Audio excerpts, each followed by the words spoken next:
Board will come to order. Today is 6 o'clock at Wednesday, November 5th, 2025.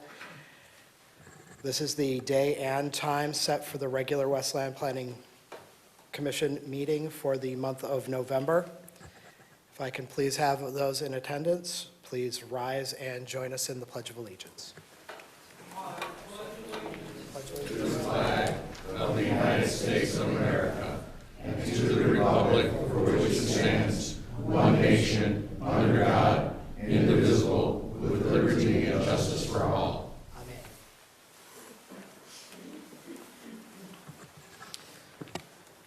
Thank you very much. Administration, roll call, please. Durante. Present. Folks is absent, excused. Hobbs. Present. Hopkins. Here. Richards. Here. Rounds is also absent, excused. Stachow. Present. Reed. Present. And Rappaport. Present. We have a quorum. Thank you very much, Administration. Next item on the agenda is the approval of minutes for September 3rd, 2025. So moved. Recognizing a motion for acceptance of the minutes by Commissioner Reed, second by Commissioner Richards. Roll call, please. Roll call vote to approve the October 7th meeting minutes. Durante. Yes. Hobbs. Yes. Hopkins. Yes. Richards. Yes. Stachow. Yes. Reed. Yes. And Rappaport. Yes. Your minutes are approved. Next item on the agenda is reserved for citizens' comments. This is the opportunity for anybody who is in our audience that has any items that are not up for discussion on today's action agenda to rise and bring issues to our attention. At this time, I'm going to ask for any contributions from my right on this side. Seeing none. Any contributions from my left on this side? Seeing none. We'll move along then to our next item on the agenda, which is our action item, which is our action items. Item number 1 on our agenda is case number 1052A, proposed site plan and special land use approval for the drive-through coffee shop at 35966 Ford Road, north of Ford Road between Barry and Walton. As the chair recalls, this matter has come before us before and was placed upon the table. At this time, prior to hearing from the administration again, I do believe that it is in order for a motion to remove that item from the table and return it to the floor. Make a motion that we remove the item from the table and onto the agenda. Support. Recognizing the motion from Commissioner Durante, support by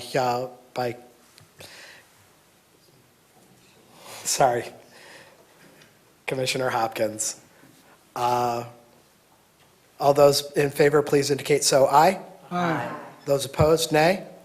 The chair is not in question. The matter is now on the floor. Administration, can you please recall the issue for us? Yes, Mr. Chairman. Petitioner is seeking site plan and special land use approval to build a 664 square foot scooters drive-through only coffee shop.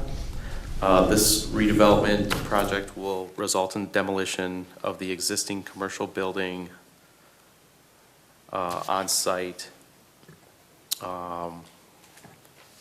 and the 2 existing Ford Road driveways. The property is currently zoned CB3, General Commercial Business District. It's also located in the Ford Road Overlay District, which requires additional requirements for aesthetics of the design and construction of the building. Drive-through facilities are permitted in the Ford Road Overlay District, subject to special land use approval. At its July 1st, 2025 meeting, the Planning Commission tabled the request from Scooters Coffee for the proposed drive-through coffee shop. The primary concern identified at the July 1st meeting was the introduction of 2 new curb cuts on North Berry Street, a residential street. The commission noted that the proposed access points could result in negative impacts on the residential traffic conditions on North Berry Street. As part of tabling the action, the petitioner was asked to consult with the Michigan Department of Transportation, AKA MDOT, regarding the feasibility of relocating the curb cuts or reusing the existing curb cuts on Ford Road.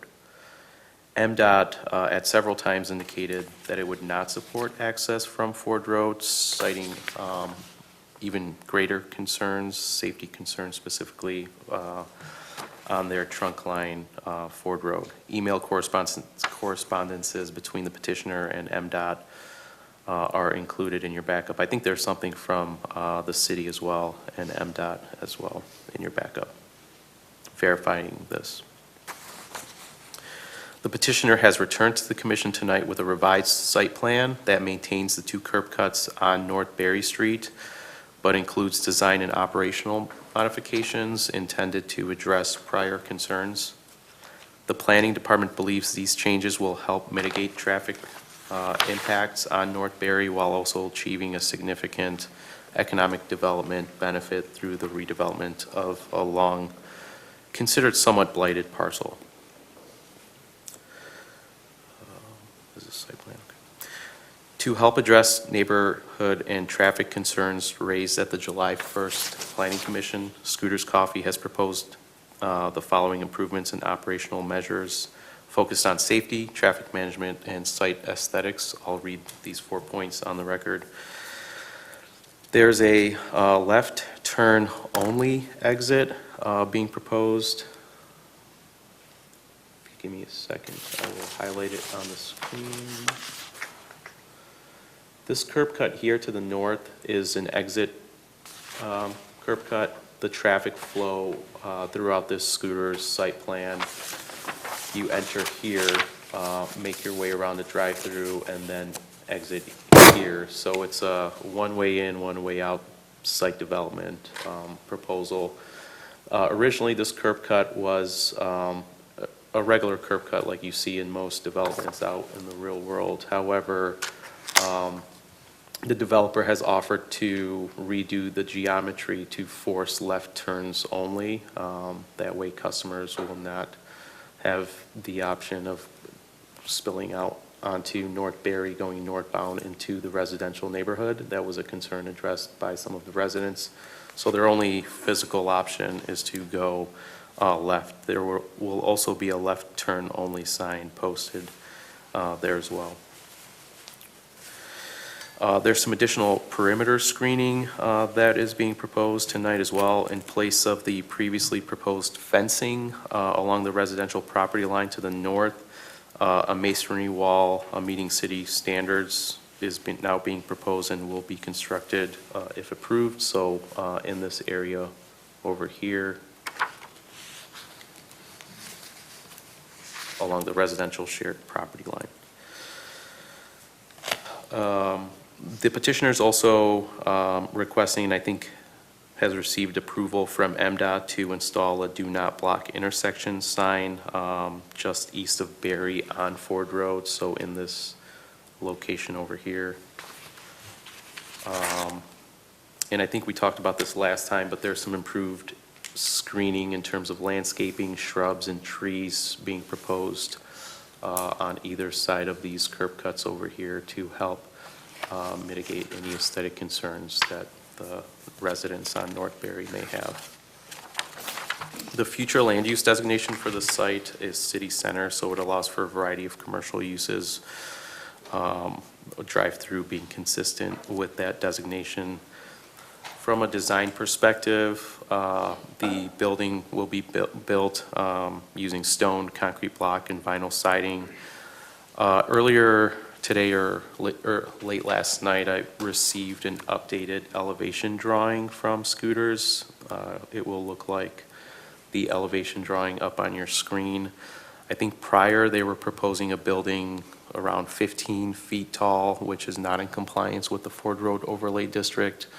As of within the past 24 hours, they've updated that elevation and are complying with the 24-foot height requirement, again, for the Ford Road Overlay District. The front setback on Ford Road is approximately 35 feet from property line to the building. Required maximum is 10 feet. We like to see buildings close to the property line in the Ford Road overlay district, so they are not in compliance there, and they are requesting a single variance for that front yard setback. And this is to allow for the drive-through circulation and this required stacking spaces, which is 8, but they are proposing 10. That is a highlight of the proposed design elements and also background from the discussion at the last meeting and what has happened in the past 4 months since. As a result of all of the communication and some of the concessions that Scooter has given the city, the planning department and administration are recommending approval with the following conditions that I'll read on the record. The dimensional variance for the building, for the front yard setback be granted by the ZBA. The geometry of the northern exit-only curb cut be designed to enforce the left turn-only movements that we discussed. A left turn-only sign be posted at the exit onto North Berry Street, and the do not block intersection sign be posted on Ford Road just east of Berry Street with MDOT's approval. I know the developer's here, happy to answer any questions on behalf of the city. Thank you. Thank you very much, administration. This is a special land use, and as such, there is a public hearing. After we hear from the petitioner, we'll be asking the petitioner to take a seat, at which time we'll be asking for contributions from our guests in the audience. Is the petitioner in the audience currently? Yes. Please rise to the podium and be recognized.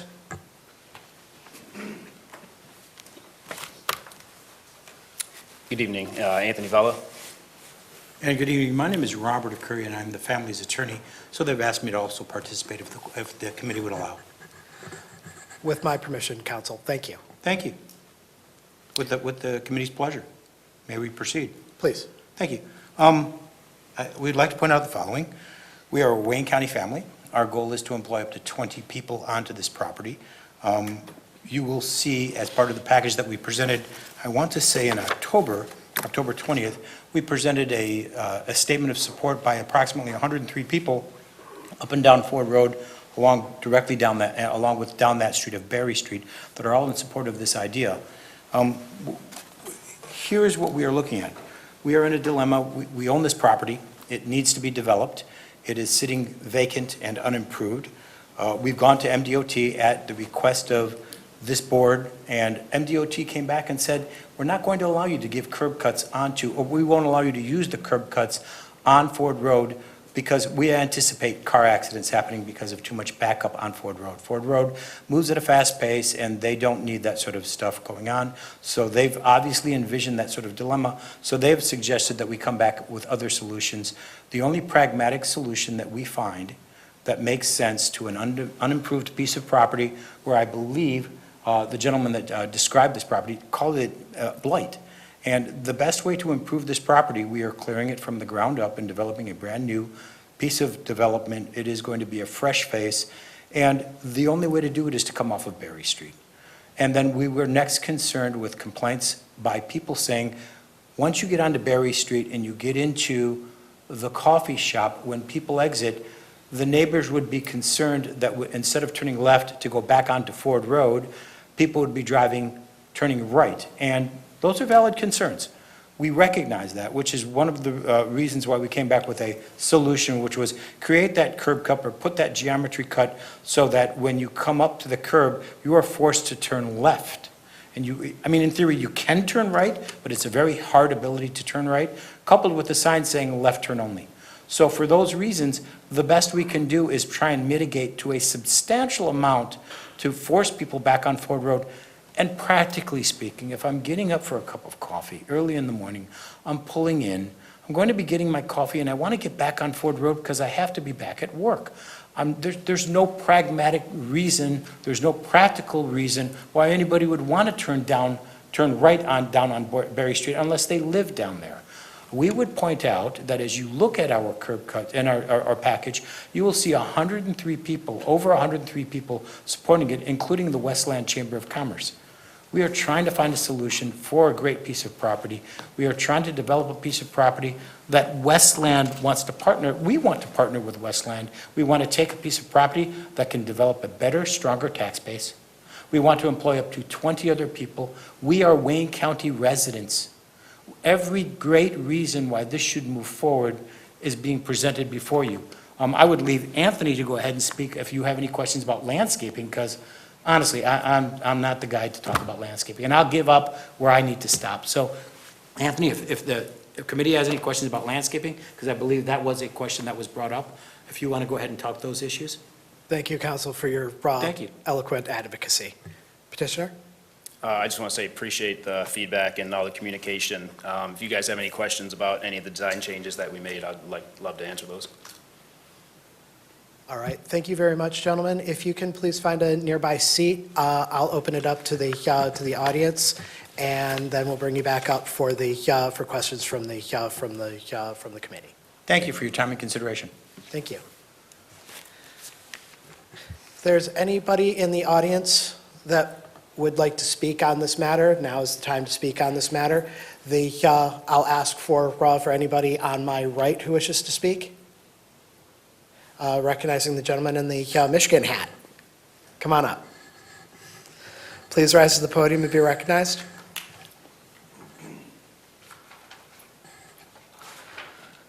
Good evening. My name is Anthony Harris. If you were to look at the site plan of where the coffee shop is at, the upper left-hand corner is where I own that home right there, 5625 Berry Street. It is the first house on the block. The proposal of the coffee shop, I went on my own because I'm living so close to it. I did some research on different coffee shops and that. There were some people that I heard in the area that sound. They're going to go on the, I want 2 coffees and you'll be able to hear it half a block down. My research and looking it up, the human voice, if you were to scream as loud as you could, would travel 500 feet from where it's at. Any of these restaurants and anything and that was one of the concerns with the citizens.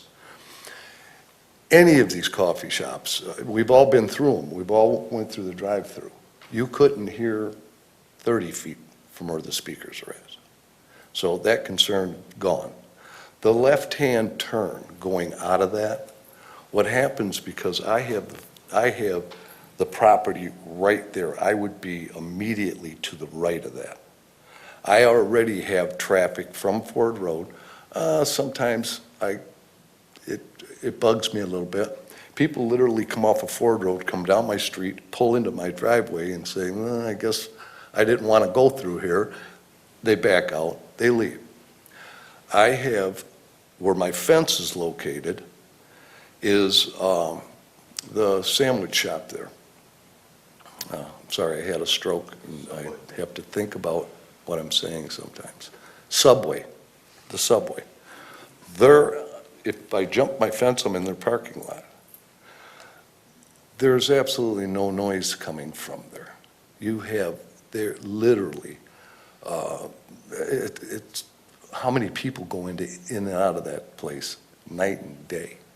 So no sounds coming out of that. It's as peaceful as can be. This is a wonderful and beautiful city. What you guys have done with this, with the park, with the library, all the things that you have as a body here in Westland. I have been in Westland, I'm 72 years old. I have been in Westland for 55 years, okay? I love this city. What you've done to that park is amazing, the work that you've done. Look at this facility. This is a beautiful city and a beautiful town. I believe that this coffee shop, first of all, on the very corner of that, across from that, is the halfway house. Everybody that's familiar with Westland knows the greenhouse there. This will be an opportunity for these young people and the ones that are there that are having physical problems and whatever. I've talked to these guys. They're willing to, like Westland Diner, if anybody knows anything about Westland Diner, they have hired people out of that home. What a great opportunity. What a great opportunity for these people. They will apply for a job there, I'm certain of that. So what I'm saying is I am 100% in favor for this. Who doesn't want fresh coffee, first of all? Secondly, the people that are putting all this together, I own a business. I'm a business owner myself. I own a construction and painting company, along with my son. I've looked into everything that they've said and how they were going to do it and that, and as far as I'm concerned, I am 100% on putting that coffee shop in there. It's a perfect place to put it. That corner itself, I actually knew for years the guy that owned it and had the tree service. Yes, the tree service there. That place has been a mess for quite a while. And an improvement on that corner, as nice as the development has went on Ford Road, I would be 100% in favor of the coffee shop. Thank you so much for your comments. Thank you for what you do. Is there anybody additionally on my left that would like to rise and speak? Recognizing the gentleman in the maroon jacket.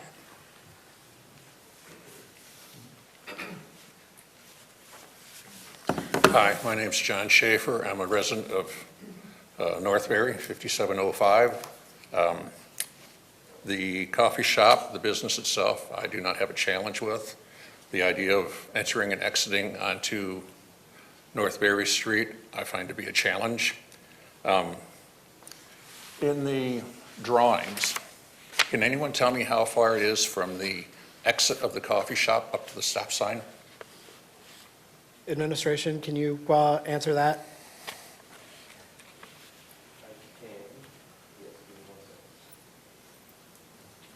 And where I'm going with this is the average car nowadays for a compact is about 10 foot long, and a full-size SUV will be about 16, maybe 17, depending on vehicle. So how much room will we have in between the stop sign and their exit? Enough for 4 cars? Maybe. How fast can they pour a cup of black coffee and say, you're on the road again? As far as Wayne County, MDOT saying, oh, it's going to be a problem for accidents. Whether you're turning left to get into Hanford Street, or next, not Hanford, sorry, that's when I was in Canton, but Berry Street, or turning into a parking lot driveway off of Ford Road. Left-hand turn is a left-hand turn, ladies and gentlemen. I don't see any difference. And I mean, someone's making some sketchy decisions here on what is going to be proper. Something else. What about school bus traffic? And those people who do decide to cut through the neighborhood will impede on the buses and the children crossing the streets.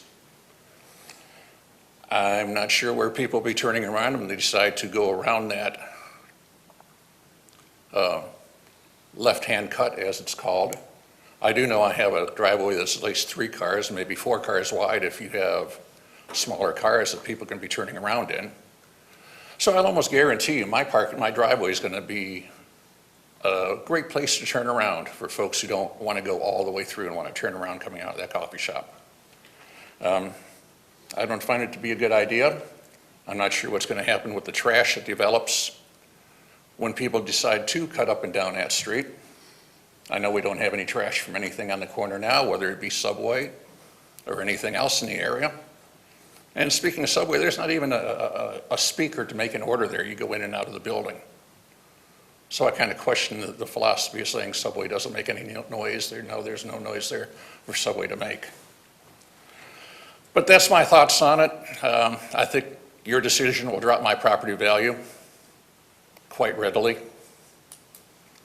And I guess I'll have to start looking for a new home. Sorry, folks, but your decision's my decision too. Thank you. Thank you very much, sir. Is there anybody additionally on my right that would like to rise and speak to this matter? Is there anybody additionally on my left that would like to rise and speak to this matter? Gentleman with the immaculate beard. Good evening. I respect the people that lives on my street. I live on Berry, and I respect them that wants something there. I would like something there besides what is there now. I agree that just about anything would look better than what is there now. I remember back in the 70s when it was just a topsoil place. It has always been an eyesore. I question, I don't usually have much question with PD, but the traffic, this particular traffic study, yes, I question the traffic study. When you have cars that is coming, wanting to turn right or turn left on the Ford Road off of Berry, and at the same time you have cars making a left turn and right turn onto Berry. And then you have cars that's going to want to turn out of the coffee shop, so that close to Ford Road. I think it's an accident waiting to happen. I understand something is going to go in there. I just think this is too, the entrance and exit is too close to Ford Road. I had, Anthony, the neighbor, went out for the petition. While I was talking with him, he was telling me himself that how he didn't like the fact that people would go down to Ford Road and the traffic was too much, so they would turn around in his driveway. That's not going to ease. I also pointed out to him while we was talking, I said, look, traffic is already backed up to Berry Street now while we're talking.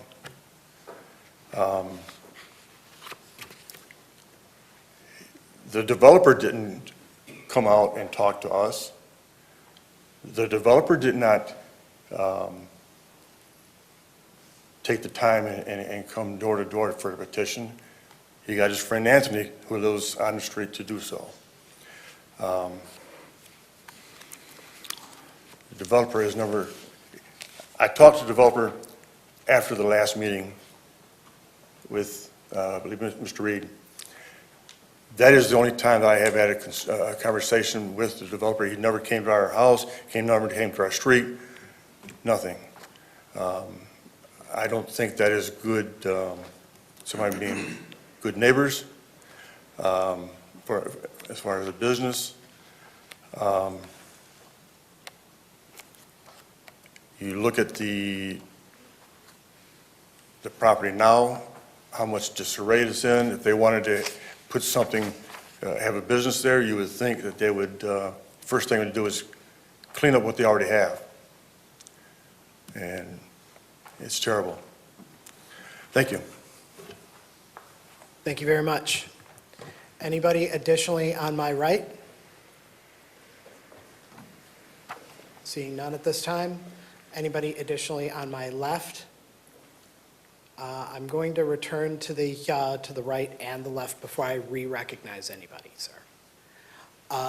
Once again, anybody on my right? Sir, did you want to rise and speak briefly? Please make your comments very brief. And Any pursuant to parliamentary procedure, no person may be recognized more than twice.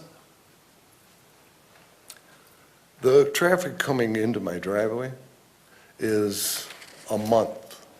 In a month, 2 cars, 3 cars that'll pull in, pull out. As I said earlier, doesn't bother me. Again, I'm going back to you, where they've located coming out, there is plenty of room if you wanted to turn right or left. That street, as a matter of fact, is a wide street. Your school buses, whatever, I don't think you're gonna get jammed up. Right or left turns coming out of the facility, it's Ford Road. You've got to be cautious no matter where you're pulling out, if you're a half a mile down or at that location. So I'm just saying, Thank you very I much don't for your, think there'll be a risk there. thank you very much for your additional contribution. Sir, in the maroon, would you like to keep your comments very brief, please? Not a problem, sir. Just as something to think about, ladies and gentlemen, if the access to Ford Road is a challenge that Wayne County is having, how about if we turn it into a green space? Because no matter what business you try to put in between our street, Berry Street, and 1 block to the east, no one's going to be able to go in and out of there without going in off of side streets. Turn it into green space. Turn it into a community garden or a little park. But businesses coming up and down the side streets, I don't think is going to be a good answer for anybody. Thank you. Thank you very much. Before I close the public hearing, or sorry, the opportunity to speak from the public, anybody additionally on my right? Anybody additionally on my left? Seeing none, petitioner, if I could please have you retake the podium, and I will open it up to the commission after I offer you an opportunity to respond directly to any of the comments that you just heard. So thank you again. Quite candidly, the points that were brought out by the residents are valid points, and they should be of concern. And I hope you weigh in and listen to what they have to say, but weigh this in its totality. First issue, the one gentleman brought up the fact that, well, if this is not safe, that Ford Road is not safe, and MDOT says it's not safe, then we shouldn't allow curb cuts to come in off of Berry Street. Unfortunately, I believe one of the documents I presented to you was the email from MDOT, and I point out to you where it says, that said, the developers offered to use access from Berry Street, which would provide reasonable access for this property. So MDOT says, they're the specialists, they're the ones who are coming back saying, you can turn right off of Ford Road. From there, there's enough clearance for a car to pass through, because one of the concerns that this resident brought up is, we're going to worry about a whole bunch of cars backing up there. You can clear that turn, and then you pull into our parking lot, which has a huge, big use channel in there, which will pick up all of that delayed backup traffic. That was the reason why we designed it that way. Those are valid concerns, but our answer is, we will give you assurances. When you look at the drawings that were laid out, we have a huge use channel which will pick up all of that delay that everybody's concerned about. So the traffic off of Ford Road will be quelled. Quite candidly, it would be quelled.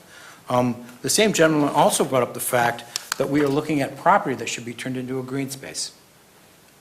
I get it. And he also complained that we should have gone ahead and cleaned up the property. Well, candidly, we've owned the property, according to Anthony, no more than 6 months. And within 6 months, we're in a project of, we come up with an idea. We present it to City Council. We've purchased the property. We want to develop this. We are moving very fast in the grand scheme of things. So in the grand scheme of things, is it pragmatic to spend money to go start clearing the land, go through City Hall, get delayed, then come back 2 years later, or somehow come in front of everybody that we need to come in front of, get approval, and then move forward with our development? It's our intention to move very efficiently and very quickly. When we're done with the landscaping, you're going to look at it and go, okay, it's a coffee shop, but that's a mighty fine, nice green space we've put there. It will be very nice. It's going to meet the city's approval.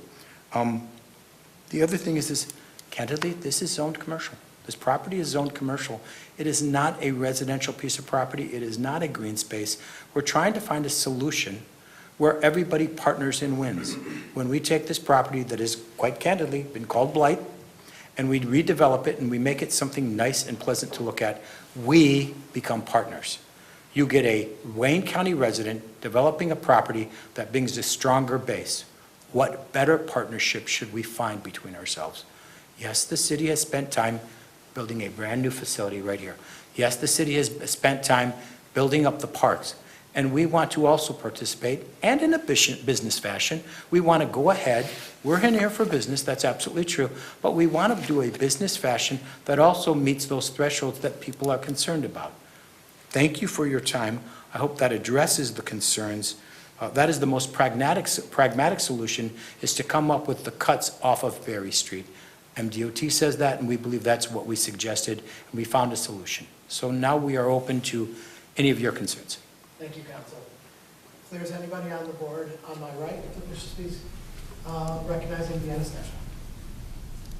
Yes, hi, good evening. Good evening. Yeah, I think that having a coffee shop in the area would be a plus, first of all. And I've driven through there many, many times, down Berry and the Ford Road area. And like I said, I think it'd be a real plus. Also, that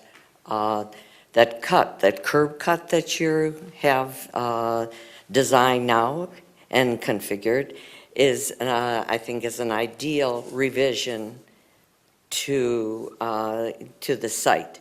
And once again, if anyone's ever dealt with cutting, driving through a area that does have a curve cut, it definitely forces the vehicle driver to make that extreme left or right-hand turn, whichever the cut is. So I think that that's also a good configuration as well, a plus for your design. Thank you. We would also point out to you, practically speaking, we all sit with common sense. The biggest rush of traffic is going to be early in the morning when people want coffee, and at the end of the day when people are picking up coffee. Traffic flows will drop down after that. So coupled with the fact that we are making that curb cut that pulls you to the left, that gets you back onto Ford Road, you would also have to pay attention to the fact that really, practically speaking, we're looking at very small spurts of busy traffic. And that's what we intend to capitalize on. Hopefully that addresses all of the concerns that everybody has here. Okay, thank you. Thank you very much, Commissioner Stashow. Anybody on my left? Recognizing David Reed.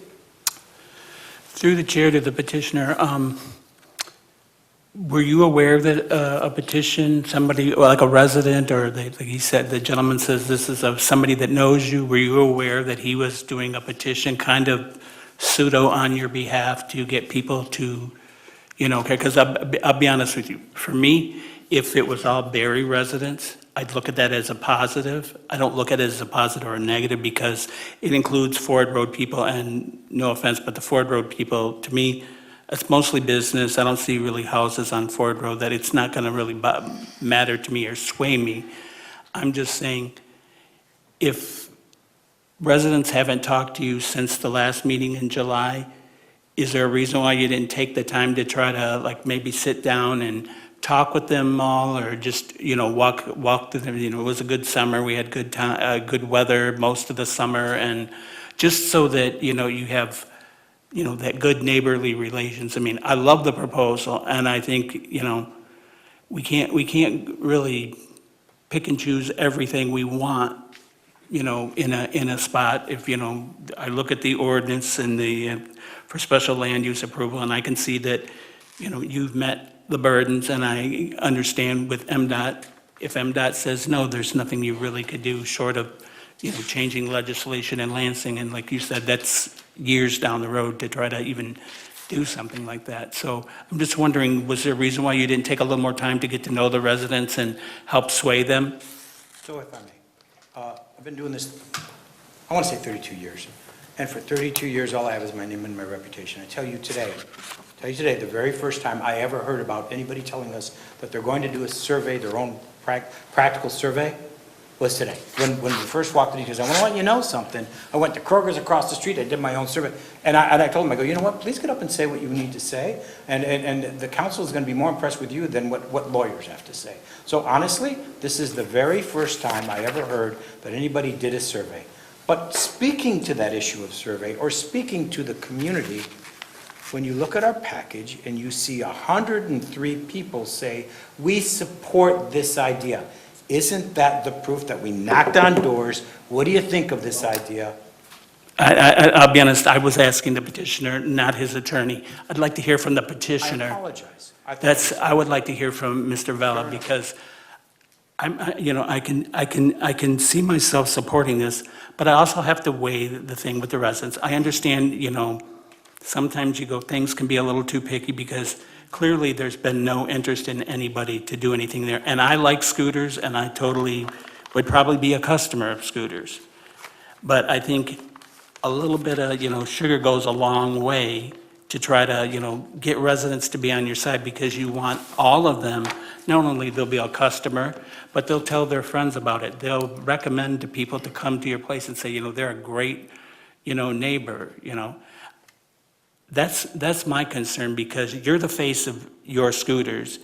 Your attorney won't be your face when you're operating the business there. You will be the face.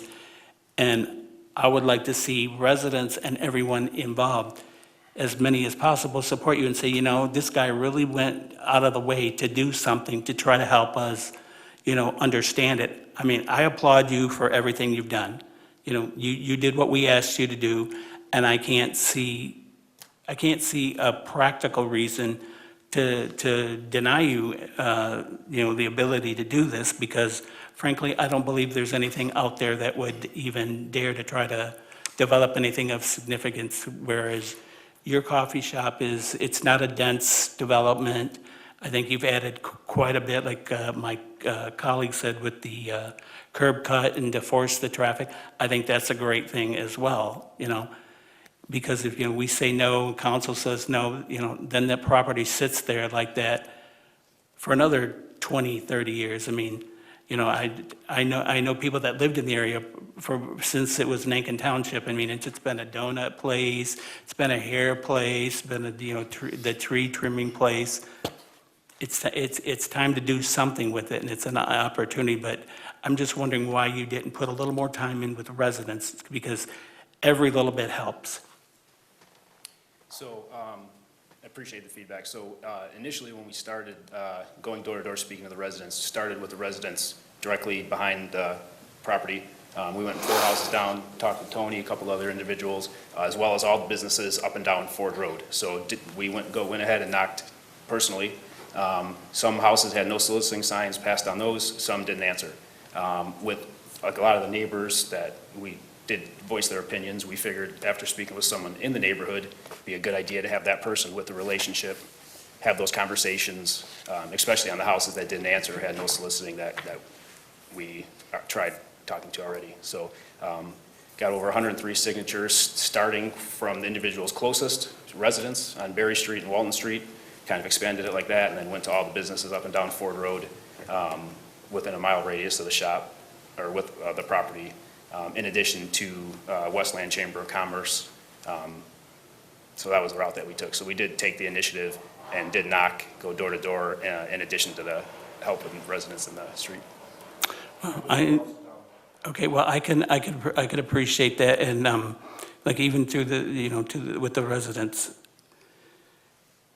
Sometimes you have to try to not just say no, but sometimes you have to say, how do I create a win-win?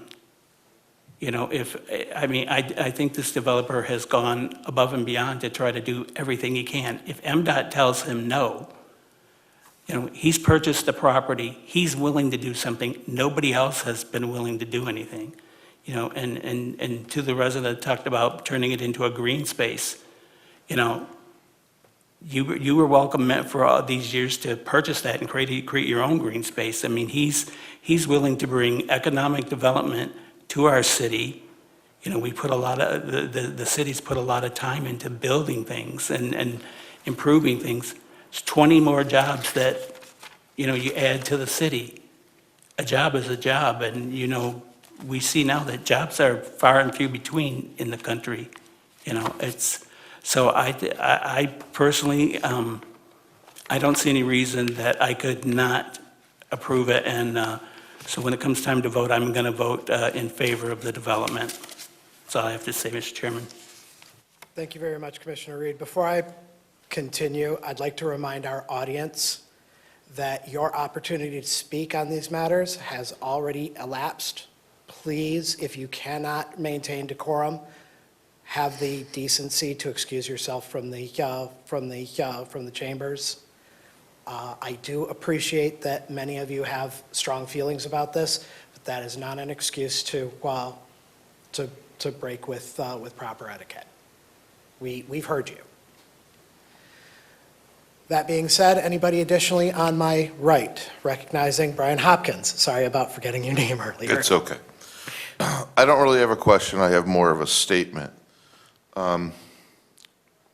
We are dealing with businesses on Ford Road, and that is the intent of Ford Road. The intent of Ford Road is to display businesses that belong in Westland. I've also decided prior to coming here to spend a little time on Ford Road to find a business that I thought might be similar. So I sat at the Westland Family Diner, which is at Ford Road and Parent Street. They're very busy, and it really didn't affect traffic in any way, shape, or form, and as well as on Parent Street. I know there's concerns, and I just heard the gentleman say that he'd like it to be a green space. That's very admirable, but I don't believe you spent your money to buy that property to turn it into a green space. The city of Westland does not own that property, so we cannot make that decision to make it a green space. I do not believe that it will decrease any property values because there are many businesses on Ford Road, and I don't see that it's affected any of the property values behind them. I will be in support of this, also because I know the possibility of the alternative. These gentlemen are before us because of one reason. They need a special land use only because it is a drive-through restaurant. If these gentlemen decided that they wanted to put back a tree service on that property, which had a lot of problems in itself with rodents and blight and bad apples, if they wanted to do something like that, they would not need to come before us. They would be able to go through that process and have a tree cutting service there because they would not need a special land use to open that business. So I want to remind you, the only reason they are here is because it's a drive-through. Once again, if they want to open a business there that is not a drive-through, say a tree service, they don't need our permission to do so because it fits within the boundaries of the zoning. I think we need to think about some of the alternatives that could go there without even coming in front of you to even get your say in this matter. So I believe that the petitioners have addressed a lot of the issues that concerned the residents. I don't know what more they could do to address the things that the citizens first asked for. Everything that they asked for, they found a way to make it happen other than the curb cuts. And I believe that if MDOT were to give them the permission to put the curb cuts on Ford Road, they gladly would have. I'm going to have to give you a yes vote on this. I don't see any reason why we shouldn't. That's all I have. Thank you very much, Commissioner. Anybody additionally on my left? Anybody additionally on my right? Seeing none, I would like to speak for the entire committee. Normally, I keep my comments as factual as possible, as I don't like to affect the decision-making. But I am sure that I speak for the entirety of this board. We very rarely table a matter and then bring it back. And we are very, very pleased, and regardless of our decision today, we are happy that that the petitioners did return in good faith and did also attempt to find the solution with MDOT in good faith. MDOT's recalcitrance about the curb cut on Ford Road is very difficult to understand, at least from my perspective. I'm not employed by them. I don't know what they deal with, but I expected it to go a different way, and recognizing that they would not budge, I have to assume that this is the very best that these petitioners could do, and this board does appreciate that. And I just wanted to make that clear before I bring this up to a vote. So thank you very much, petitioners. Thank you. Thank you. At this time, a motion is in order. I'll make the motion, Mr. Chairman. Recognizing David Reed for that motion, I'll come back to Deanna Stashow for the second, if that's appropriate. I move that we take case 1052A, close the public hearing and waive the normal rules for proposed site plan and special land use approval for the drive-through coffee shop known as Scooters, 35966 Ford Road, north of Ford Road between Barry and Walton, subject to department requirements and recommendations to include the following conditions. The two variances for building, for the building height and Ford Road yard setback are granted by the Zoning Board of Appeals. The geometry of the northern exit-only curb cut shall be designed to enforce left turn-only movements. A left turn-only sign shall be installed at the exit onto North Berry Street, and a do not block intersection sign shall be installed on Ford Road just east of Berry Street, and send it to City Council with that recommendation. Support. His support and close. Very much. Close the Thank you very public much. hearing. The motion has been made for acceptance and forwarding on to the City Council with the noted recommendations and subject to the noted exceptions, and made by Reed and seconded by Deanna Stashow. I did. He did. He absolutely did. Roll call, please. Okay, roll call vote to recommend approval of case number 1052A. Durante, Yes. Hobbs, Yes. Hopkins, Yes. Richards, Yes. Stachow, Yes. Reed, Yes. Rappaport. Yes. Motion is approved.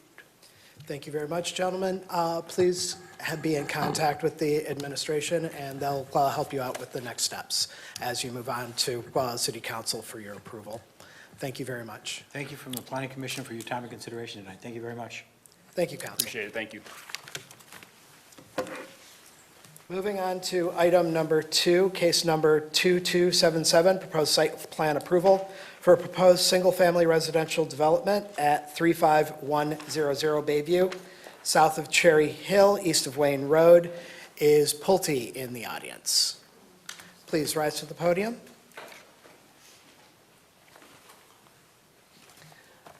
Administration, if you could please tell us a little bit about this petition? Okay. Subject property is the former Marshall Upper Elementary School site. It's located on the north side of Bayview Avenue and just east of South Wayne. The parcel comprises of approximately 20 acres, just a little under that, and is currently zoned R2. That's one of our single-family residential districts. The petitioner is proposing to redevelop the property with a 68-lot, single-family residential subdivision. The request before the Planning Commission tonight is for site plan approval to allow the proposed development I just mentioned to proceed. Site plan approvals, just as a reminder, as of January 2025, with the new zoning ordinance adoption by the City Council. Again, site plan approvals stop here with the Planning Commission. Adjacent land uses and zoning. Property to the north is zone CB2, shopping center commercial. It's developed by the U-Haul, they call it Smart Mobility Center, U-Haul storage facility. To the south, we have R2 zone property as well, single-family residential, and contain single-family dwellings. Same to the east. And to the west, we have a variety of properties, all zones CB1, low-intensity commercial business, containing a variety of neighborhood commercial uses, along with the church on that southwest side of this picture frame here. The petitioner, again, tonight proposes to develop the site with a 68-lot single-family residential subdivision. All of these lots that are proposed meet or exceed the dimensional standards and requirements of the R2 single-family residential zoning district. That district requires 60-foot wide lots minimum and 100-foot deep lots minimum, and a minimum lot area of 7,200 square feet. The development will include the construction of a public street network that will be dedicated to the city after engineering, after a punch list, after inspections, all that type of stuff. This public street network provides internal access to all of the 68 lots. The design incorporates concrete sidewalks throughout the development, street lighting, and street trees for each individual lot in accordance with city standards for new residential developments. There's additional landscaping throughout the site shown on your landscaping plan in your backup.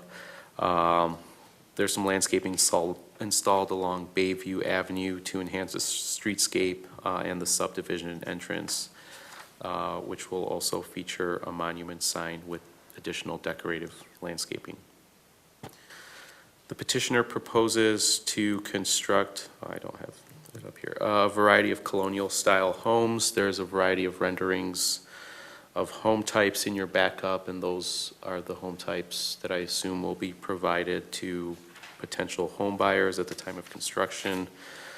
Homes will feature brick facades on the front elevation up to the top of the first floor with complementary siding materials on the remaining elevations. There's stormwater management for the site that's being incorporated to the design. This is by way of a detention basin located at the northeast corner of the site. You can see it there in the top right corner.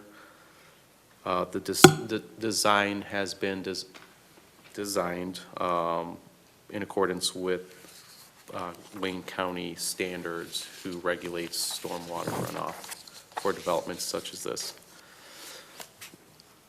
The proposed subdivision, the Planning and Building Department believes represents a compatible reuse of the former Marshall Upper Elementary School site. The redevelopment of this long vacant school into a new single-family neighborhood is consistent with both the city's master plan and the intent of the existing R2 single-family zoning district, which encourages medium-density residential development that complements its surroundings, which we believe this development does. The proposed lot layout just mentioned, including the public infrastructure improvements and design elements, collectively support a quality residential environment that complements the existing residential neighborhood. And the plan provides appropriate connectivity, pedestrian accommodations, and streetscape enhancements that align with the city's residential design standards. Staff finds the proposed development consistent with both zoning and subdivision regulations and is recommending approval to the Planning Commission tonight. Developers are here in the audience, and I'm happy to answer any questions on behalf of the city. Thank you. Thank you very much, administration. Thank you very much for joining us. Can you please identify yourself for us? Sure. Good evening, everyone. I'm Brooks Cowan with Pulte Homes. I'm here with Adam Reed of Pulte Homes and Mike Knowles of Umlor Group for engineering. Thank you, Mo, for the presentation. And not too much else to comment on the zoning. It's by right. We're excited to be in Westland again. We had a development at Nankin Mills a few years ago, and we believe what we're proposing will be a nice addition to the area and much better than a vacant school of what is there now. So we had a resident meeting last week. We had Halloween candy. We didn't have too many takers, but we were able to have a Q&A for over an hour with them. I believe your staff was there as well. And that's all I have to say, and I leave it back to you with any questions. Thank you very much. Pulte Homes is really new to this development thing, yeah? Some would say, only 75 years or so still Thank working you. on it. Thank you very much. Yes. Glad you played my game. Yeah. This is not a special land use or a public hearing. However, we do like to use this forum to provide an opportunity for the citizens to have an opportunity to be heard by you. If you could find a seat nearby, and we'll call you right back up after we consult with the citizens. Sure. Thank you very much. If there's anybody that wishes to speak on this matter on my right, please rise to the podium, recognizing the nice lady in the back. Hi, my name is Christina Worm, and I'm a resident within the area, drive through to work and all that. I would love to see all of these homes come in here. I just glowed up inside just looking at the plans for all of those homes. So I just fully support this. Just wanted to express that. Thank you. Thank you very much. Anybody on my left, recognizing the gentleman over on the end there.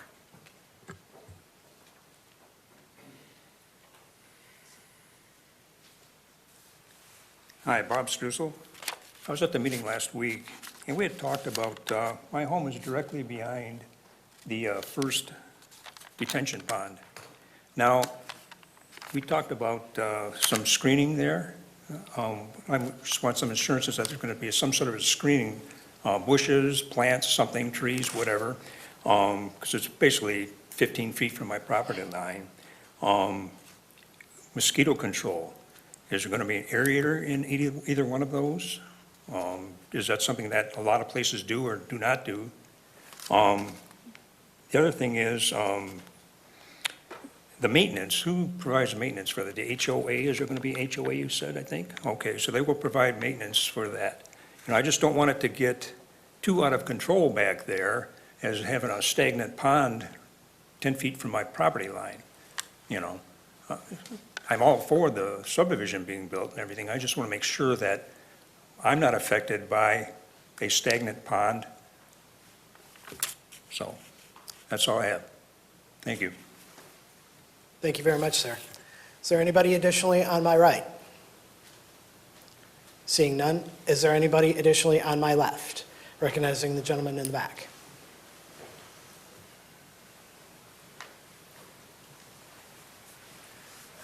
Thank you very much. I live on Fairlane Street, which is just south of this area, right across the street from the middle school.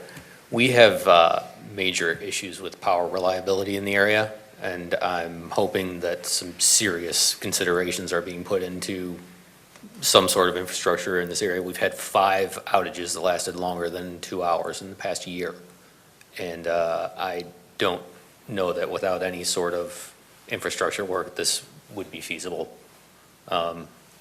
It's just, we have a large number of people in the neighborhood with backup generators that will run fairly frequently during those times. And I don't know if anyone driving through the area will look at the new homes and say, great, and then drive through the nearby streets and say, okay, this is a different neighborhood than I thought I was moving into.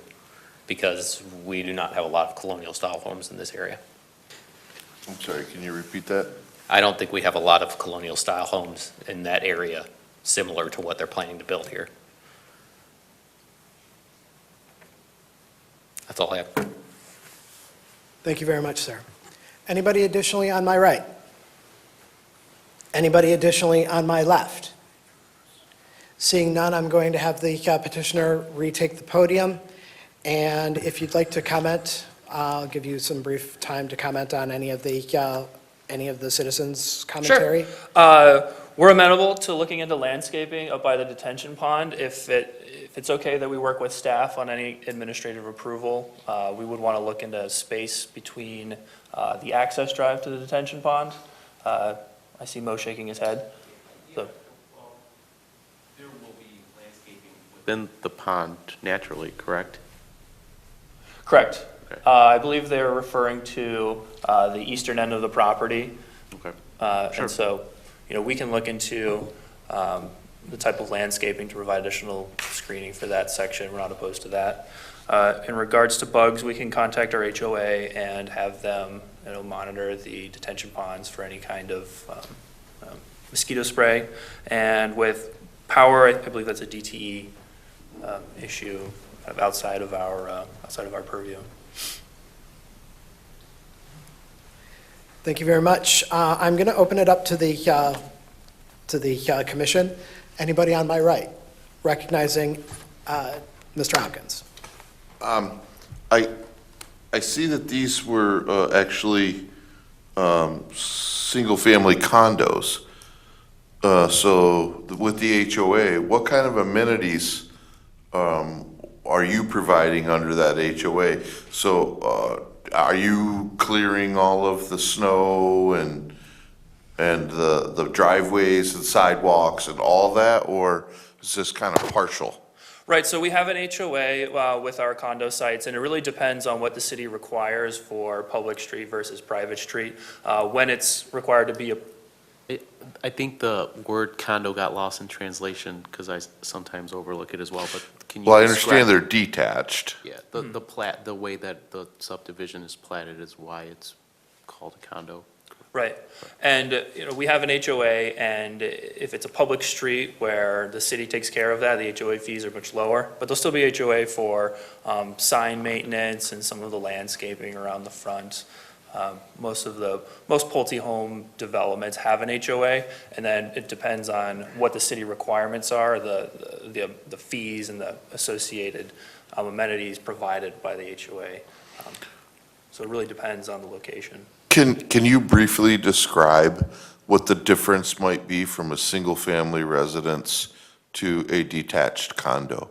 Not just for the people who might be interested in purchasing a home from you, because this could be a great opportunity for some that don't want to do some of the things that you'll provide. Sure, so you can have an individually platted lot, and I believe that a lot of the cities in Metro Detroit, that was the old way. A lot of times now, when you come in with a development, it's a single-family condo where it's the land is associated with Pulte, but you're buying the home, and there's certain design requirements that buyers have to abide by in terms of the design for the home and making adjustments to that. And so, with that condo association and the individual plats, you would be within Pulte's guidelines for some of the designs and changes that you can make to that home. Which is, you guys control any possible blight, which is something that I kind of wanted you to. Got it. Correct, and so there's certain design parameters that you can make and change to the design. However, you would be subject to maintaining quality, upkeeping your lawns, making sure that it's not garish designs going on with the home, and so. So that's kind of where I wanted you, the positive. Got it. I was trying to get you to kind of express it. Michigan public policy on condo associations versus single-family plats, okay, got it. So with the HOA, yeah, there is design guidelines that everyone would have to follow associated with the condo association. It's a plus, as where I'm getting. Got it, got it.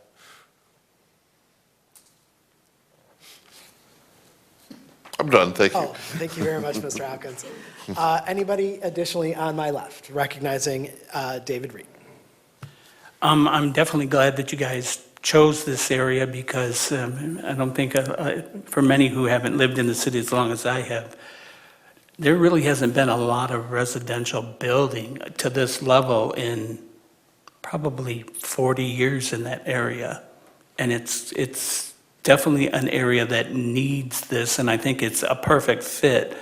And as somebody who remembers when you did the Nankin Mills thing, in fact, I remember our former county commissioner, Kay Beard, she had relocated there from her house when she sold it, and that's where she spent the rest of her life at that, and she loved the condo, and I remember it was quite well maintained, and it's definitely a plus, and you have my support, and thank you for choosing Westland, because it's definitely a great area that really needs that redevelopment, and who wants to have an empty elementary school laying there? And besides, we were lucky that, that we were originally going to use that for our rec center, and thankfully, we now have an amphitheater that's just about done down the street there, and I think this is a perfect fit. More residents, grow the city, and it's definitely, I agree with Commissioner Hopkins, it's a plus. Thank you. Thank you very much. Anybody additionally on my right? Recognizing Deanna Stashow. Okay, hi, good evening. Let's back this up a little bit. When you're starting your project, and you have the surrounding neighborhoods there, can you, just for the benefit of people that live in the area, will you have a construction time? Because we're dealing with an entire Marshall school that you'll be taking down. And so that the residents in that area will know that, okay, will you be starting at 5 o'clock in the morning and ending at 10 o'clock at night? I know that's an extreme, but just as a general knowledge, please. Sure. I believe most cities have a general timeline on which you can do the construction. Mo, do you know the exact hours for 7 a.m. hours of operation? No, not off the top of my head. I don't usually regulate that. Typically 7 to but 7, Monday through Friday, and Monday then through something like a Saturday. 10 to 3 on a Saturday, nothing on Sunday. I'm not quoting your ordinance. We would have to look into it. However, that's pretty typical across the cities. With the demolition associated with the school, we don't know an exact timeline as we need to move forward with demo permits after this approval. And so hopefully we can move through all of that this spring and summer. Hopefully we can do roads and utilities, fall timeline for spring build, we would hope. After this approval, once you're getting those kind of details, things get a little tougher. You can always hope that it's expedient, but you may run into snags at times, particularly with a large demolition. So with that said, we hope spring 2027. And in terms of letting the surrounding area know, you know where to find Pulte. We're based in Michigan. Mo knows where to find us. If residents have questions, they can reach out and they can contact us. Mo has my number. Okay, and one other question too. There was an inquiry. Do you know if there's still like chairs, tables, some type of items that would still be inside the building that people may inquire about or maybe purchase or whatever at that point? Not that I'm aware of. However, if somebody has an inquiry, I would contact the school districts. Mhm. I haven't been inside there. If you've been, Oh, yeah. Can I answer right now? I'll allow it. okay, if you'd like, I'm Gino, the executive. yes, if you'd like to step up, please, to the microphone. Good evening. My name is Gino Montaigne. I'm the Executive Director of Maintenance and Operations for Wayne Westland Schools. Currently, 99% of the items have been taken out of the building, repurposed throughout the rest of our district. So it's empty. Okay. Any additional questions for me while I'm here? We're very, very happy this is happening. Thank you. All right, thank you. And that'll end my questions. Thank you. Thank you very much. Anybody additionally on my left? Recognizing Ms. Hobbs. I just wanted to recognize that it takes a little bit extra effort to go after a project where there's demolition of an older blighted structure involved, and there's some extra partnership when it comes to the school district. So I appreciate you taking the time and the coordination to make this happen and bring some more homes to the community. I also want to thank the school district for their cooperation and support. Thank you. Thank you very much. Anybody additionally on my right? Anybody additionally on my left? I seem to have run out of commissioners. Very good, then. A motion is in order. Recognizing Ruby Richards for that motion. I move to send case number 2277, proposed site plan approval for a proposed single-family residential development at 35100 Bayview, south of Cherry Hill, east of Wayne Road, to City Council with recommendation for approval of the site plan for the proposed 68-lot single-family residential subdivision, subject to departmental requirements and recommendations. Support. Recognize Ruby Richards for the motion, and the support, I believe, came from Brian Hopkins. Roll call, please. This is a roll call vote to approve case number 2277. Durante? Yes. Hobbs? Hopkins? Yes. Richards? Yes. Stachow? Yes. Reed? Yes. Rappaport? Yes. Motion's approved.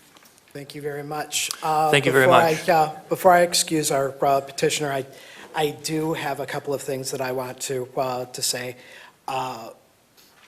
Did not affect whether we were going to approve or not, but I did want to suggest, please, while you're doing your construction, provided that you do get the approval from the city council, try to pay attention to the drain, of the potential drain on the energy consumption.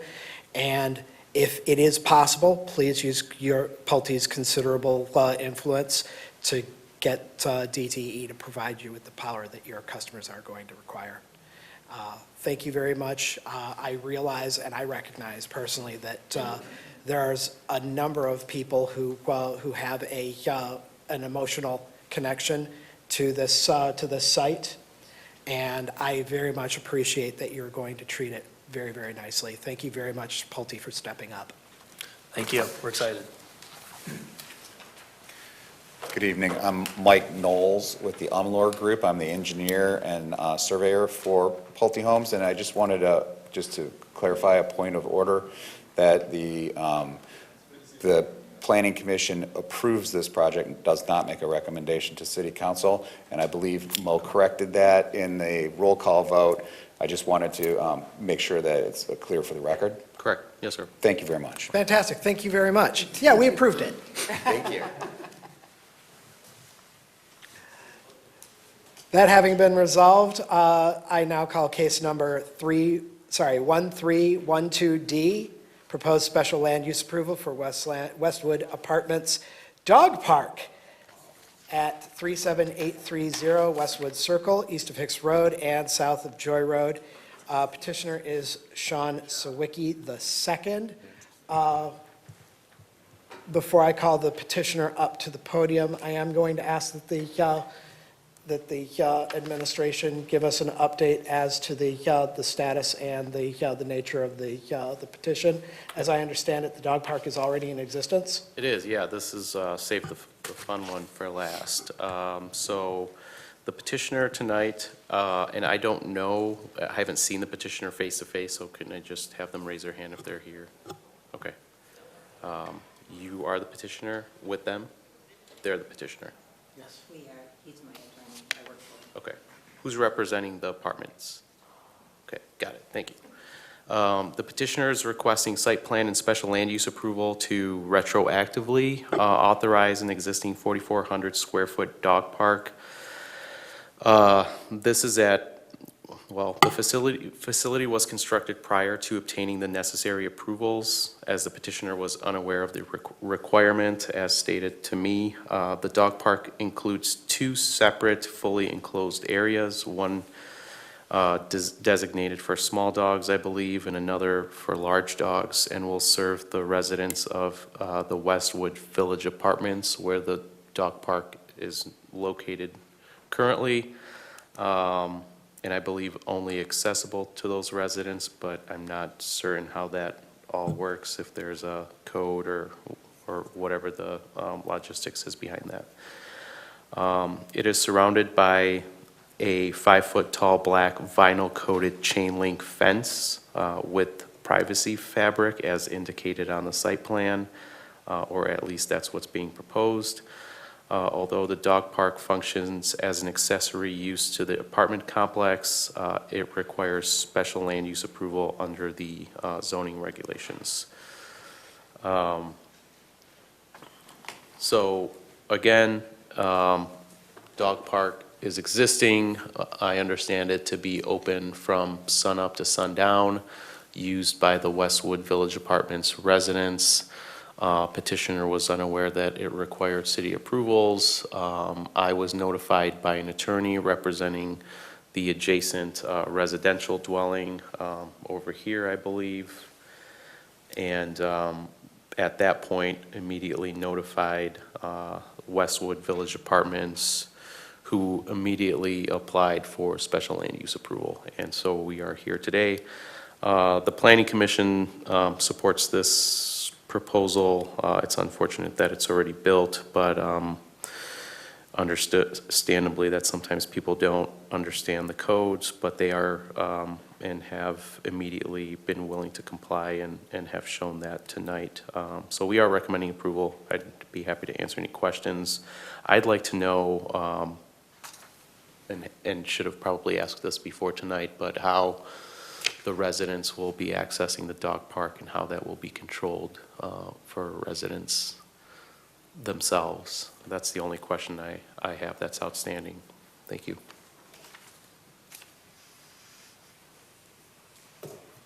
Thank you very much, administration. If I can please have the petitioner, Sean Sawicki II, rise to the podium and be recognized. Certainly, I recognize that that this issue is very much also in the hands of the this fine council and this concerned citizen here. We'll definitely be hearing from you shortly. Good evening. My name is Aaron Piotrowski on behalf of Westwood Village. Sean Sawicki couldn't make it. I guess just to address a couple of your questions right off the rip, the access to the dog park, which will be only for residents of the community, it will not be open to the public. This will be controlled by an electronic key fob system. We are in the works of getting that arranged. However, we did shut down the dog park upon notice of the need for the special land permit. So I suppose I should backtrack a little bit there. First and foremost, our apologies for not understanding or knowing what we needed to do before building it. However, that is why we're here, to make sure that we cross the T's and dot the I's, so to speak. As far as the dog park itself, we are willing to make any necessary modifications as far as sound barriers or protections. The controlled access will be on a timer, so hours of operation will be controlled by us electronically, meaning with the current sunup to sundown, there will not be any access granted before or after those times. And as I said, the lot was chosen, I guess, because it was currently or was previously an open area that was getting a lot of use from the residents at Westwood Village Apartments.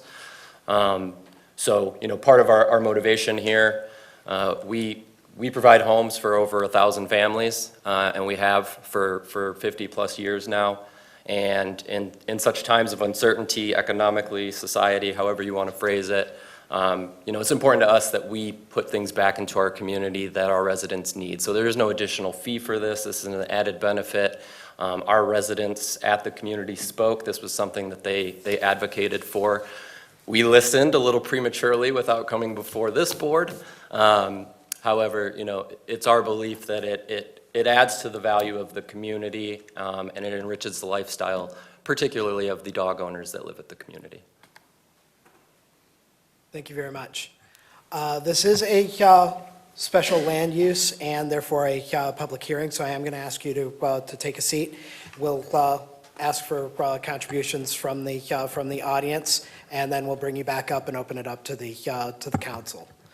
At this time, can I please have this nice lady and her fine attorney take the podium and let us know why we're here. Good afternoon, good evening. I'm Alex Berman. I'm an attorney, but I'm here really as more of a friend, and Dawn Bartram's worked for me for 40-some years. And I'm a family friend. I've been in their residence, I don't know how many times, at least 2 to 3 times a week. And I've observed myself some of the problems. Now, again, this park was built as a dog park adjacent to their property. There aren't any other houses around there, so you don't see any other complaining residents. It abuts practically to their fence in their backyard, which is quite large. Dawn's grandfather built this house in 1958, literally built it with his family. No Pulteys were around at that point, and they've lived there ever since. A lot of that property, actually at one point they owned the property all the way to Newburgh, I believe, from Hicks. But at any rate, it shrunk through the years and the generations, as Dawn's family's remained in this house the entire time. And of course, when this very large apartment complex came up, you know, it became a problem for them, but there was not much they could do, all right? They were used to privacy and quiet, and this is an extremely large project. I went through there. There's got to be at least 8 buildings there, and there must be hundreds of people and hundreds of dogs. Now, the problem is this. Again, they have a fenced-in, a large backyard. They have 3 dogs. Pardon? Acre. An acre? We have an acre. They have an acre. Okay, that's quite a bit in this area. Again, it used to be a farm.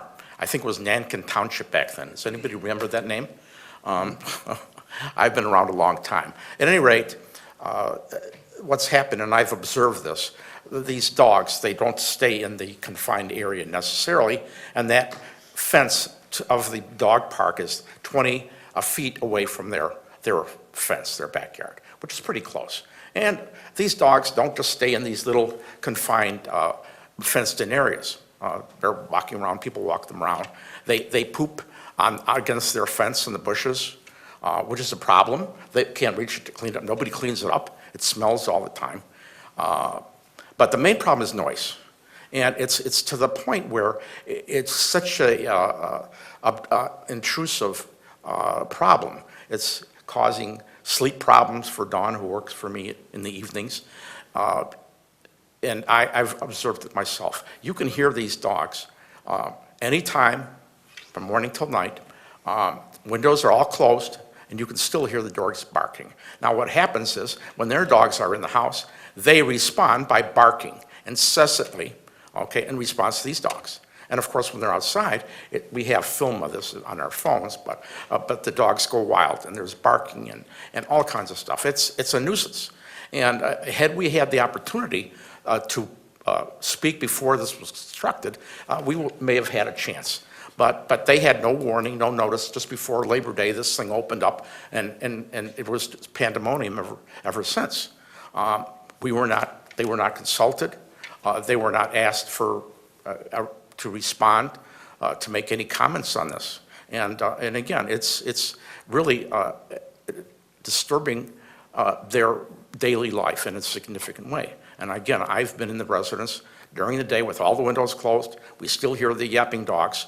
And, you know, this is pardon me? And our dogs. And of course, and it stirs up their dogs, and it makes it even worse. Before those dogs, the dog park, they didn't have a problem with barking dogs, or their dogs barking. They had plenty of room, and they didn't have a problem. But in most cases, we have to anticipate whether a land use change is going to, what effect it's going to have. Like other people here today, what effect is this going to, the coffee shop have on the street next door? Now, we have this thing already here. There's no conjecture here. It's already been done. We now can visibly see what harm has been done, which you usually don't have that problem because people are usually here before they construct whatever they need to be approved. So we have a unique I guess, opportunity to see the damage after the project's already been completed. And it's significant.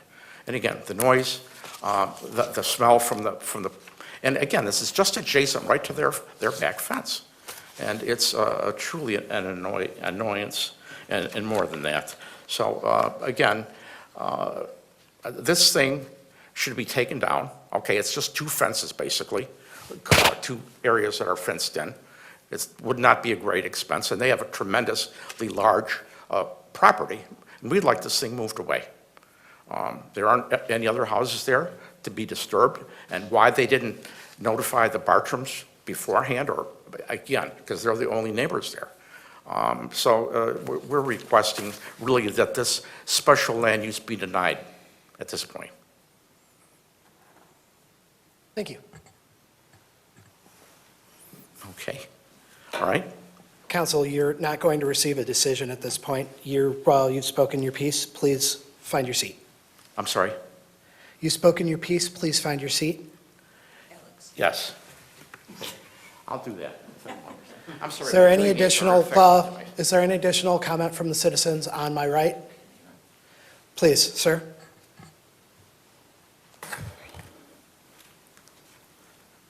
Good evening, everyone. This is my first public speaking. I'm kind of nervous, so correct me if I say anything wrong. My name is Pawan. I'm a resident of Westwood Village Apartments, and I'm an owner of 2 dogs. Since my dogs can't talk and would probably just bark through this meeting, I'm here speaking on their behalf of 2. For us, the dog park isn't just a patch of grass. It's where our dogs feel free, happy, and alive. It's where their tails wag the most. Without it, they're indoors waiting for a chance just to be a dog. This place has brought people together. Strangers became neighbors, and neighbors became friends. Because of this park, it reminds us that community still exists. I'm asking from the heart, please let this park stay. It means the world to our dogs and to those who love them. Thank you. Thank you very much. Anybody additionally on my left? Seeing none. Anybody additionally on my right? The chair, before I bring the petitioner back up and open it up to the commission, I did want to take note that we did receive a letter from Lori Aaron at 37860 Westwood Circle, apartment number 205, dated October 27th, 2025, and subject to any alternative reading, it does generally appear to be a letter in general support of the existence of the dog park. Without exception? Accepted. Therefore, at this point, if I could please have the petitioner retake the podium, and I will open it up to the commission.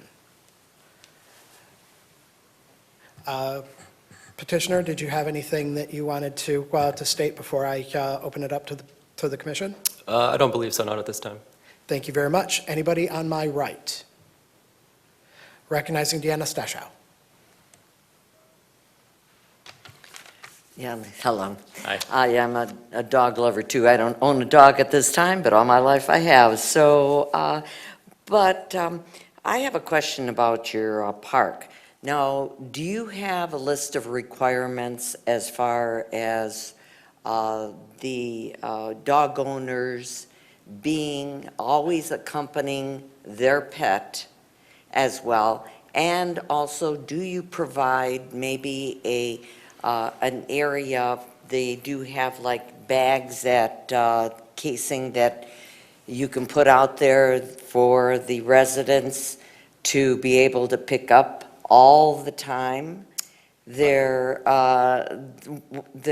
feces that's being deposited, because there is a concern about the smell that's that's being expressed right now. So obviously that's a problem. And so I would think that those would be 2 listed items that would be on possibly a sign that you would have, that the people would have to accompany. And then also too, if you could elaborate a little bit more on this security time lock that you're planning on putting on? Sure. I guess kind of yes to all of your questions. So each dog owner or pet owner, there's a specific addendum to the lease that they all have to sign that outlines an extensive list of rules and regulations specifically to many of the items that you just mentioned. Required to be on a leash unless in the dog park of no greater than 6 feet, must pick up after the pet, all sorts of other things. And yes, we do provide pet waste bags and disposal stations. In addition to the rules and regulations that each person signs when they sign their lease, we do also have just a general list of rules and regulations posted on a sign at the dog park. It's a little bit more vague, it's broader, it identifies most of the stuff that I've already put before you here. But the meat of the rules and regulations is part of the lease agreement that each resident signs at the time of their move-in. With regards to the access control system, it's an electronic box basically that would be on the gate that would have a magnetic locking mechanism. The only way to unlock that is to have a pre-assigned little key card basically, which we would control at the community. So we would assign and designate them specifically to individuals so that we can track who's in and out. We can restrict access if we needed to. And then it's also on a timer so that at any given time, that mechanism can lock and stay locked. It would have an exit button on the one end, so if somebody's in there at the time it's locked, they would have to press that button to open the exit point, but there wouldn't be any access to re-enter. Okay, and then also too, the residents that do have the pets, do they fill out the necessary forms indicating what type of pet they have and or how many they have? Are they limited as far as the amount of pets that can come into that area? Do you have a basic form that they have to fill out? We do have a basic form, so the general rules and regulations are a maximum of 2 pets. However, we cannot limit or control ESAs. That being said, there's a pretty extensive pre-screening process that each resident goes through before moving in. So they have to submit vet paperwork, breed information, weight, vaccinations, all of that different stuff. It then returns a score to us. It's actually called a FIDO score. And then based on that, that would either approve or deny them to bring the animal to the community. Okay.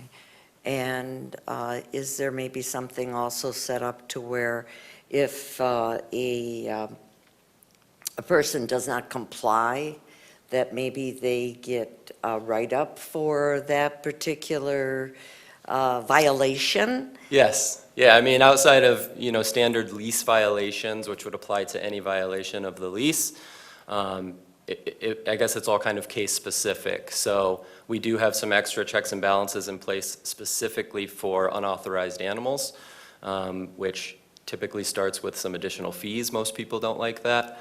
But, we also have a long-term relationship with our landlord-tenant lawyer.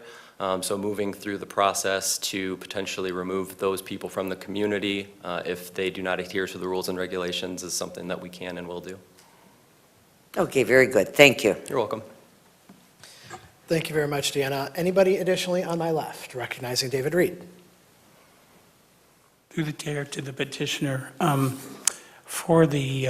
what's the maximum weight on a dog that you allow to be at your apartment? I mean, because I know I have a neighbor that has a Belgian Shepherd and he's 130 pounds. Where is your cutoff as far as size of dogs and that? We do not have breed nor weight restrictions. However, part of the pre-approval process, all of that information gets entered into the pet screening. And each of those are taken into account when the result or the recommendation is returned.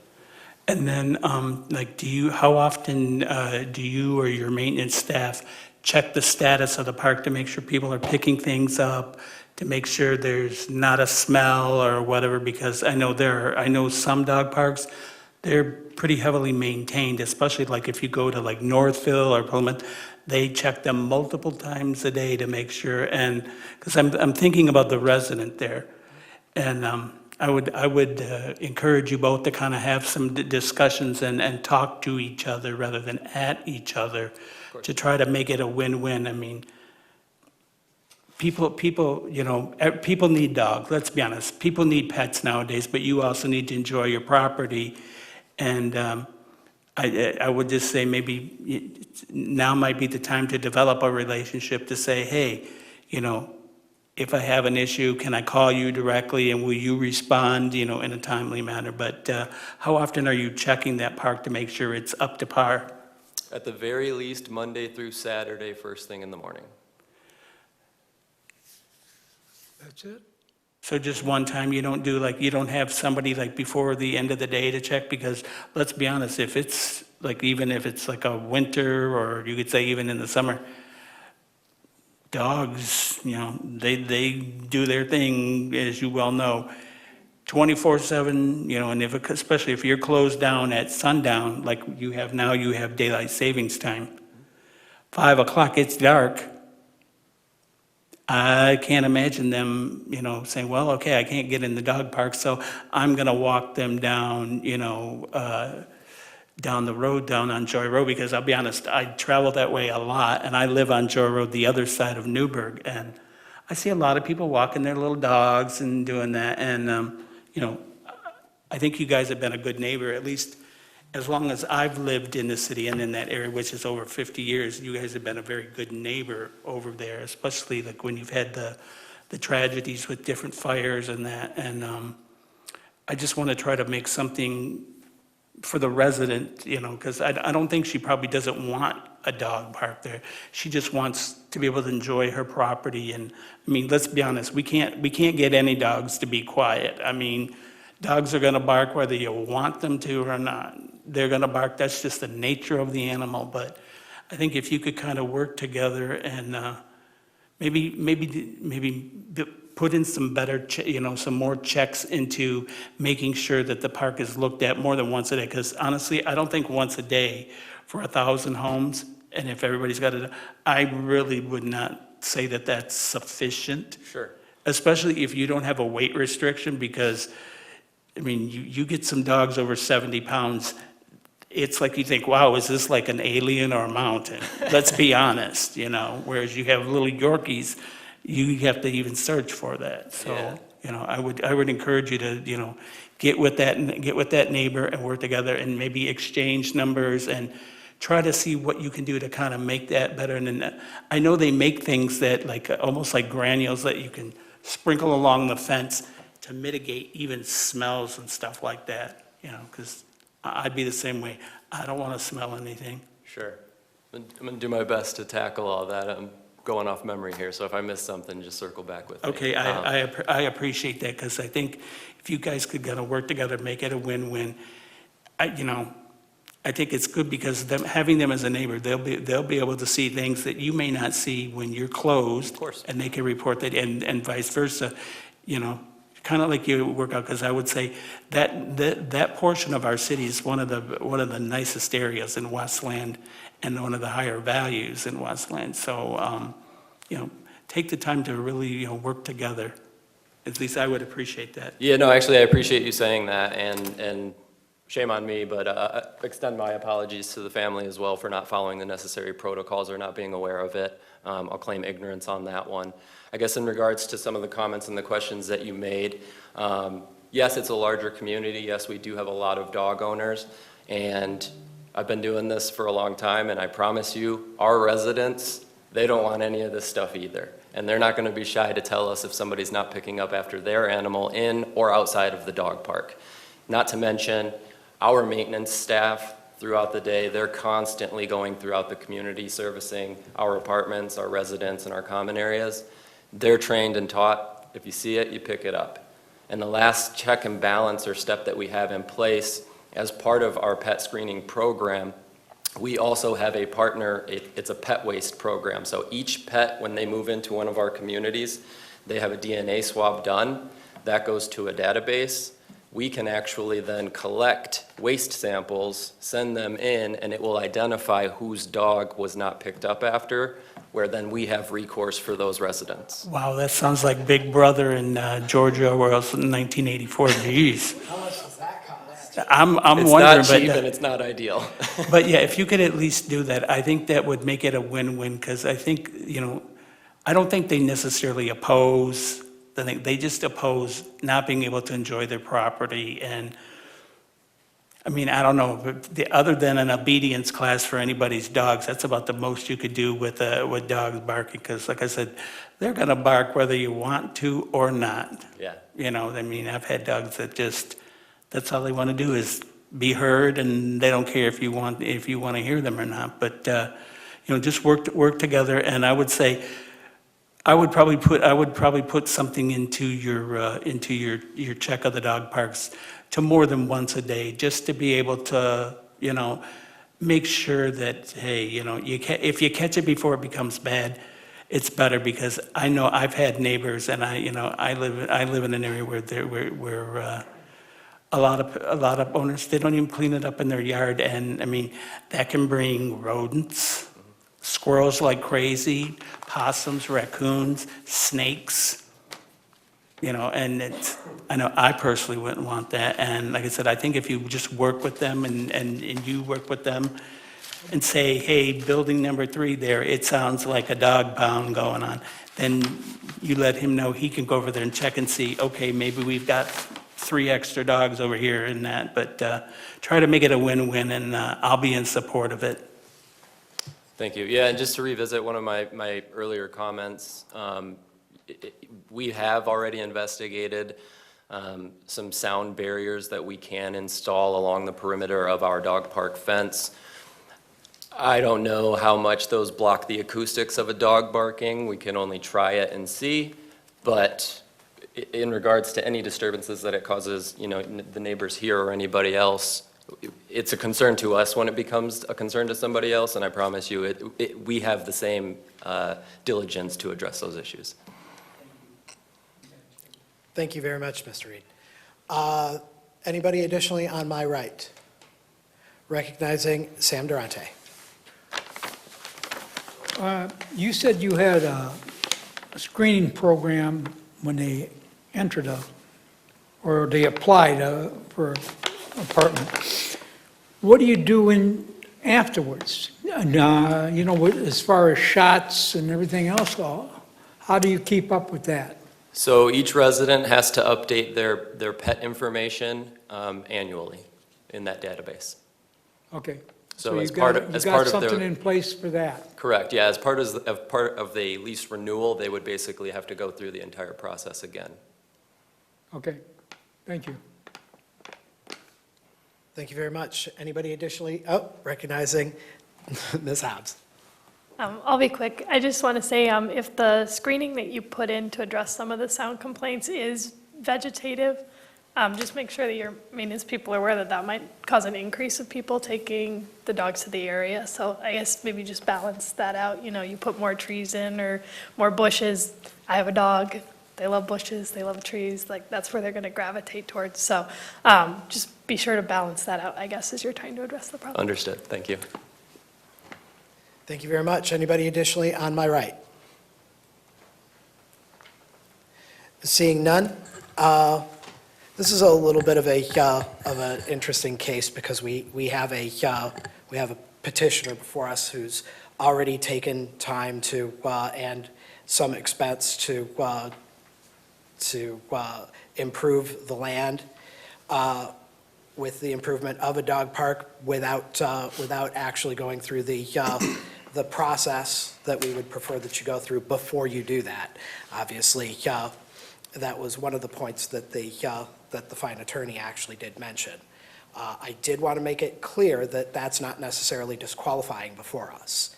Our body exists primarily to determine whether an improvement on land that does come before us meets general requirements, and our concerns are primarily with the Fourth Amendment, being able to use your property as you see fit, And our concern, which of course we have to balance, is would we be making a decision that would violate their rights to use their property as they see fit, and would that be a taking at this point? So to the petitioner, I am going to say that this body is not necessarily the correct venue for this attorney to seek justice. However, I do appreciate his intervention in trying to resolve this matter between good neighbors, and that would be my comment to you, kind of echoing Mr. Reed's commentary. You've heard the citizens' concern.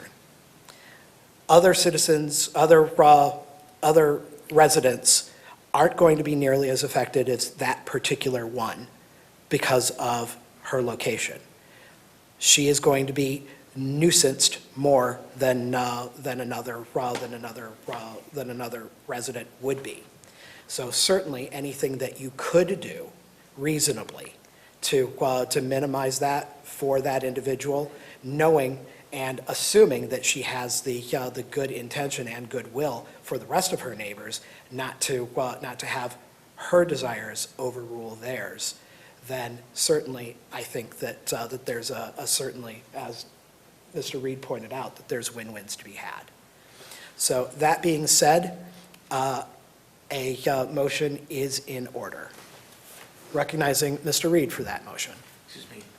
I move that we take case 1312, proposed special land use approval for Westland Apartments Dog Park, 37830 Westwood Circle, east of Hicks, south of Joy, and send it on to City Council with a recommendation of approval subject to department requirements and recommendations. And Mr. Reed, I was not paying attention. I apologize. Did you close the public hearing with normal rules? I didn't see it. Oh, yeah, I'm sorry. And I also move that we close the public hearing and waive the normal rules. Thank you very much. Motion made by Commissioner Reed, seconded by Deanna Stashow. Was that? Oh, it was actually Sam Durante. Motion seconded by Sam Durante. Roll call, please. Okay, this is a roll call vote to recommend approval of case number 1312D. Durante? Yes.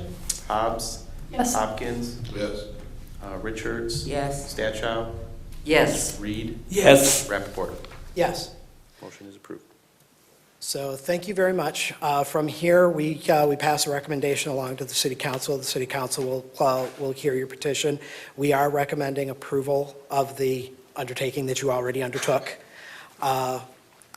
We wish you the best of luck. We wish that resident the best of luck in resolving her issues as well. Hopefully with the understanding that this petition appears to be mostly favorable to the rest of the residents. So thank you very much. If the council wishes to speak to me directly after the meeting, I'll give you some time. If there is anything else from the administration? I did want to say that we still need a fence permit from you. We could discuss that tomorrow. We'll be reaching out. There's a fence issue that he needs to resolve with the petitioner. Next item on the agenda is commissioners' comments. We'll start over on the far end with Commissioner Sam Durante. Well, we're not having a meeting in December, so I want to wish everybody a Merry Christmas right now and a Happy Thanksgiving. Thank you very much. Deanna Stashow. Definitely likewise. And because busy time for the holidays, and so I also wish everybody a great holiday and a safe one. And also, as far as what's been on the agenda for today, I'm just so pleased to see that we're having this new construction of the homes. That's going to be a definite asset and increase the value, I'm certain, of the homes that are around that area as well. And happy birthday to Nicole. And in the meantime, thank you so much for attending. Okay, good night. Thank you. Brian Hopkins. Yes, happy Thanksgiving and Merry Christmas. I'd like to say congratulations also to our new council members, and happy birthday to Nicole. Ruby Richards. Yes, I would like to say happy birthday to Nicole, and happy Thanksgiving to everyone, and everyone have a safe Christmas and holiday season. And I would like to congratulate the mayor and all the city councils. Thank you. Thank you very much. Ms. Hobbs. I want to echo the sentiments of my fellow commissioners and say happy holidays, happy new year. You guys didn't say that one. I want to congratulate new and returning council members, and happy birthday, Nicole. Mr. Reed. Well, first thing I want to say is congratulations, Sam, on your reappointment to the Planning Commission. I was very happy to see you appointed for another full 3-year term, and appreciate your service and your wisdom that you share with us, and it's good to see good people get reappointed. The other thing, I wanted to recognize one of our fellow commissioners, Commissioner Hopkins. As we all know, that there are all kinds of things going on with, people being able to eat, feed their families, and that. And Brian, in his wisdom, he doesn't, as if he doesn't have enough to do with kids and running a business. They started just before Halloween what do you call it, Beats for Eats or Eats for Beats? Sound bites. Sound bites. They're collecting non-perishable items at Vinyl People Records there on Ford Road, and through November 9th through Sunday, and they're dividing them up between the 2 Westland food pantries. So, I appreciate that. I mean, you're my hero anyway, but Thanks, David. I think Winston's kind of like my bigger hero. Yeah, I know. And if you ever meet Brian's dog, Winston, he's a cool guy. The other thing I wanted to say happy birthday to Nicole. And I think we'll probably in December, I think we'll have an evening of karaoke and music at Chatters. And if you have never been, I have to tell you, Nicole is quite a dancer. Quite a dancer. And wishing everybody happy New Year, happy Christmas, and to David, happy Hanukkah. And I'm looking forward to the new year. Hopefully 2026 is better than 2025, though 2025 is not so bad. I mean, being semi-retired has been interesting, but it's nice to have elections over, and congratulations to the new council members and to the mayor on his reelection. That's all I have. Thank you very much. Anything from the administration? Looks like we created some friends outside. I certainly hope so. I'm being genuine when I say that, but I don't have anything other than happy holidays to everyone who celebrates all of the holidays and the different holidays. And I did want to recognize what's going on with Daryl Rounds. I'm not sure exactly what it is, but if we can just keep him in our thoughts, that would be kind. And looking forward to working with the mayor for another 4 years. I know he ran unopposed, but that's still quite an accomplishment in itself. So just wanted to congratulate my boss. So kudos if you watch this. Thank you very much. Yeah. One of the advantages of getting to go last is I have all of you to remind things that I wanted to say. Yeah, I'm going to give her an opportunity. Yeah. So, of course, congratulations to Sam on your reappointment. Thank you very much for taking care of that and making sure that we have your credentials and your valuable experience on this board for another term. I wanted to shout out my vice chair. While we were walking in, you were telling me that you got elected to something at the NAACP? I got sworn in as the secretary for the NAACP Michigan State Conference. Ooh, very much so. Of course, our beloved Nicole Thank you so much for everything that you do for us. You're a constant comfort for us taking care of the business that we need to take care of, all behind the scenes. You work so very hard for us. Happy birthday, and I wish you the best for a new year. Mr. Rounds. So my thoughts are with Darrell Rounds, definitely. He could not make the meeting due to some heart complications, as he mentioned, and of course, that worries me greatly. And I wish him the best. I hope he recovers well. I hope it's not as serious as it certainly sounds. And of course, I'm sure that all of our thoughts are with him. Absolutely. As everybody mentioned, happy holidays. Please have a safe and happy Thanksgiving, a safe and happy Christmas, and the best wishes for a new year. I'm looking forward to seeing everybody in the new year at our January meeting, which, by reminder, is going to be our administrative meeting. So if you are intending to run or reseek your offices, please give it serious consideration. That being said, congratulations to our mayor, once again, who ran unopposed, and all of the successful council members, and also congratulations to those running for a position that didn't quite make it. Certainly, having such dedicated individuals dedicated to the citizens and the future of Westland, we are blessed for that kind of activity. That being said, a adjournment is in order. Wait, whoa. Just one moment. We're going to belay that. Nicole, would you like to say anything? You know, it's always a pleasure, and I'm always honored to sit up here with this fine group, and that's all I have to say for tonight. And now a motion to adjourn is in order, recognizing the second.